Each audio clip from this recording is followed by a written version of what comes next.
வண்டியில் வந்துட்டு இருந்தேங்க.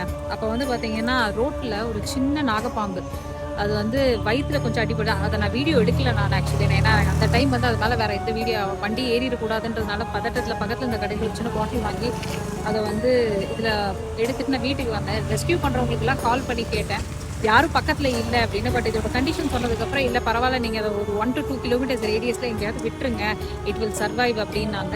அதனால நம்ம வீட்டிலேருந்து கொஞ்சம் தூரம் தள்ளி இங்கே ஒரு புதர் மாதிரி ஒரு ஏரியா இருக்குது. இங்கே அது ப்ராப்பராக அது ஹீல் ஆகிறதுக்கு ஒரு டைம் இருக்கும். ஸோ இதில் பார்த்தீங்கன்னா உங்களுக்கு தெரியும், தெரியுதான்னு தெரில, அது அந்த பக்கம் தலை வச்சு படுத்துருக்கு பாருங்கள், தெரியுதா? ஸோ என்னால் இப்போ ப்ரே மட்டும் தான் பண்ண முடியும். ஏன்னா அதை வெட்டினரி எடுத்துகிட்டு போக முடியாது, எல்லாருமே அதை ட்ரீட் பண்ண மாட்டாங்க அன்ஃபார்ச்சுனேட்டாக. ஸோ அது எங்கேயாவது போய் நல்லா பொழைக்கணும் அப்படின்றத நான் நினச்சிக்கிறேன்.